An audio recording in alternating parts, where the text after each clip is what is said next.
Mungkin emas dan perak tidak banyak di antara kita, tapi kuasa Tuhan berlimpah-limpah dalam diri kita. Mungkin perhiasan dan permata tidak banyak di antara kita, tapi kemuliaan Tuhan berlimpah-limpah dalam diri kita. Yang kita perlu lakukan, mari jadi penyambung lidah Tuhan, menjadi alat Tuhan. Maka kita lihat hal-hal besar terjadi lewat kita.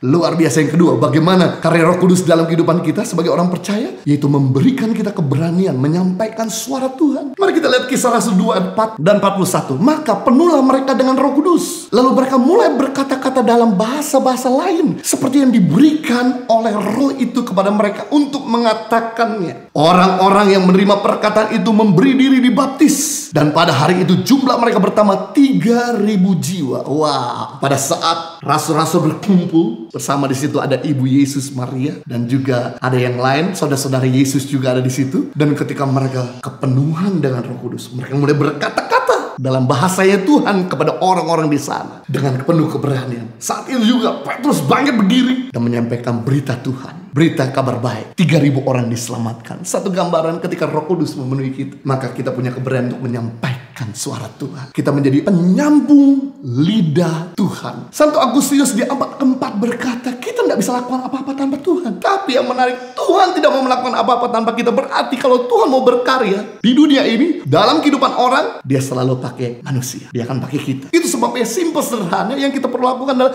jadilah middleman, perantaranya Tuhan. Perantara Tuhan itu artinya menjadi penyambungnya Tuhan, penyambung lidah Tuhan. Jadi artinya begini, seperti seorang middleman tuh, dia mempertemukan antara pembeli sama penjual. Pembeli tidak punya network, penjual tidak punya network. Butuhlah middleman yang mempertemukan, sehingga akhirnya apa yang mereka inginkan tercapai. Sama hal, Tuhan perlu network kita. Sebetulnya Tuhan bisa berkarya untuk cari network sendiri, untuk cari jaringan sendiri. Tapi justru dia tidak mau melakukannya sendiri. Dia mau pakai kita untuk pakai network kita, menghubungkan mereka yang bermasalah untuk bisa ketemu jawaban, mereka yang sakit untuk bisa mendapatkan kesembuhan. Kita belajar kalau bicara soal middleman dari seorang rasul bernama Andreas. Dia membawa saudara Simon Petrus kepada Tuhan Yesus. Jadi rupanya yang mengenal Yesus pertama kali itu bukannya Petrus. Justru yang mengenal Yesus pertama kali ada saudaranya, itu si Andreas. Ketika Andreas ikut Yesus, dia menerima manfaatnya. Dia ingat sama abangnya yang belum kenal Yesus. Kemudian dia ceritakan tentang karya-karya Yesus, dan Petrus tertarik, dan kemudian dia bawa Petrus, abangnya, kepada Yesus. Dan kita tahu ceritanya, akhirnya Petrus lebih dipakai, lebih menonjol, lebih cemerlang daripada Andreas secara penampilan. Tapi yang menarik sih, Andreas tidak iri, karena dia tahu porsinya. Dia cuma jadi penyambung lidahnya Tuhan. Dia jadi penghubungnya. Yang Andreas lakukan, dia tidak iri, tidak cemburu. Kemudian dia mulai bawa orang-orang Yunani kepada Yesus.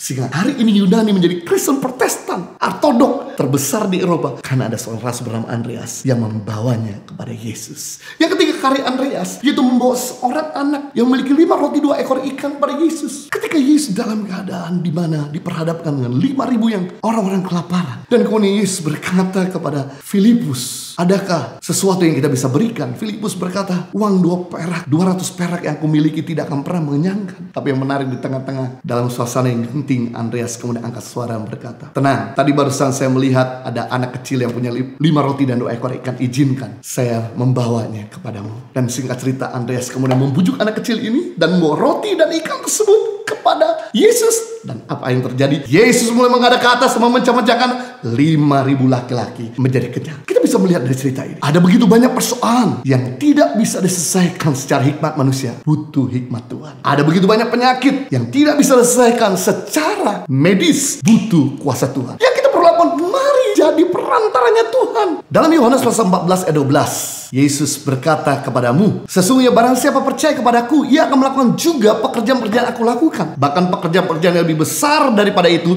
sebab aku pergi kepada Bapa. Yang menarik, Yesus berjanji ketika dia pergi kepada Bapa, maka kita sebagai orang percaya akan melakukan pekerjaan-pekerjaan yang besar, dan bahkan pekerjaan lebih besar daripada Yesus lakukan. Artinya bukan berarti kita lebih hebat dari Yesus, tapi karena time frame Yesus tinggal di bumi terbatas, sedangkan time frame kita tinggal di bumi lebih banyak, lebih panjang. Jadi kalau Yesus bisa menyembuhkan orang sakit ratusan, kita bisa menyembuhkan orang sakit ribuan. Kalau Yesus bisa bangkitkan orang mati puluhan, kita bisa bangkitkan orang mati ratusan. Nah, bagaimana untuk kita bisa lihat pekerjaan Yesus yang besar yang kita lakukan, tidak ada cara lain. Kita perlu menjadi saksi, penyambung lidahnya. Ceritakan pada orang lain bagaimana Tuhan tolong kita, bagaimana Tuhan bantu kita. Ceritakan pada orang lain apa yang kita punya, kita bisa bagi kepada mereka. Teringat pada cerita Petrus dan Yohanes ketika dia masuk ke dalam bait Allah, kemudian dia dicegat di pintu gerbang bait Allah oleh orang yang lumpuh dalam Kisah Rasul 3:6. Dan orang lumpuh ini minta sedekah. Yohanes dan Petrus berkata, emas dan perak tidak ada padaku, tapi apa yang aku punya, yaitu kuasa Tuhan, bangkit dan berjalanlah. Saat itu juga orang yang gak pernah berjalan dalam hidupnya berjalan. Mungkin emas dan perak tidak banyak di antara kita, tapi kuasa Tuhan berlimpah-limpah dalam diri kita. Mungkin perhiasan dan permata tidak banyak di antara kita, tapi kemuliaan Tuhan berlimpah-limpah dalam diri kita. Yang kita perlu lakukan, mari jadi penyambung lidah Tuhan,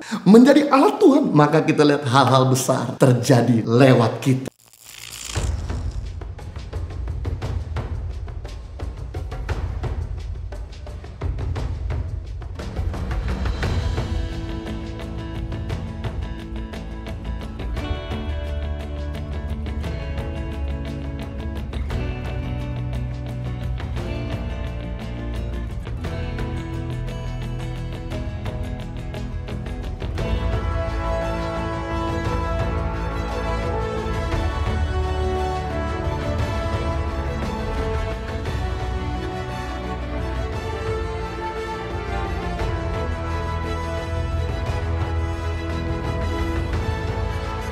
Cerita anak pedalaman dalam meraih mimpi dan mengejar cita-cita bersama Tangan Pengharapan.